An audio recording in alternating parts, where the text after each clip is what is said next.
दोस्तों मैं हूं आपका राज और आप देख रहे हैं डियर कैमियो यूट्यूब चैनल। दोस्तों आज हम जेईई मेन 2008 में थर्मोडायनामिक्स से जो क्वेश्चन पूछा गया है वो बनाएंगे।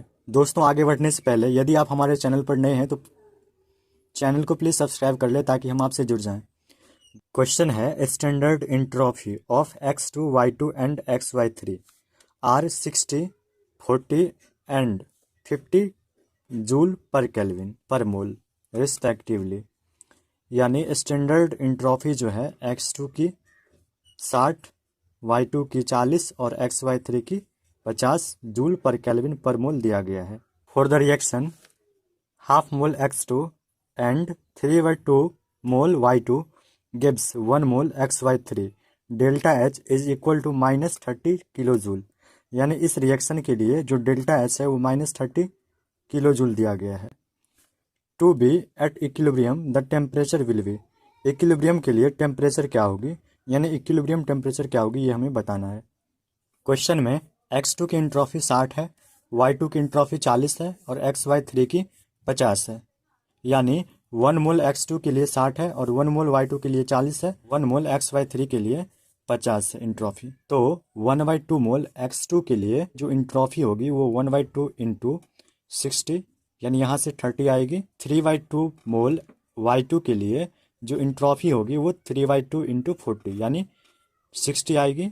और 1 मोल XY3 के लिए जो एंट्रोपी होगी वो 50 होगी। यानी 1/2 मोल X2 के लिए जो एंट्रोपी आई है वो 30, 3/2 मोल Y2 के लिए 60 और 1 मोल XY3 के लिए 50 एंट्रोपी आई है।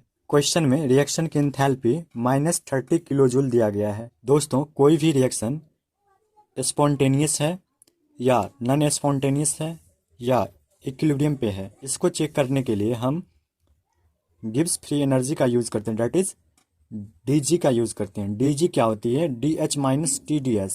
इक्विलिब्रियम स्टेज पे ये जो DG है ये 0 होगी। हमें T निकालना है, इक्विलिब्रियम टेम्परेचर।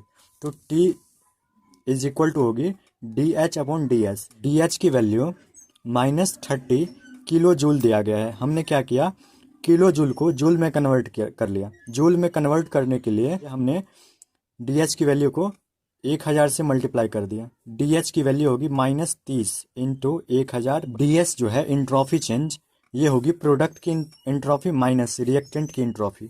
तो प्रोडक्ट की एंट्रोपी 50 है और रिएक्टेंट की एंट्रोपी 60 + 30 90 है। तो 50 - 90, तो यहाँ से आएगी DS की वैल्यू -40। DS की वैल्यू जो -40 आया है हमने यहाँ पे पुट कर दिया। जब हम इसको कैलकुलेट करेंगे तो यहाँ से T की जो वैल्यू आएगी वो होगी 750 केल्विन। इस क्वेश्चन की जो आंसर होगी वो D होगी, 750 केल्विन। इक्विलिब्रियम टेम्परेचर 750 केल्विन होगी।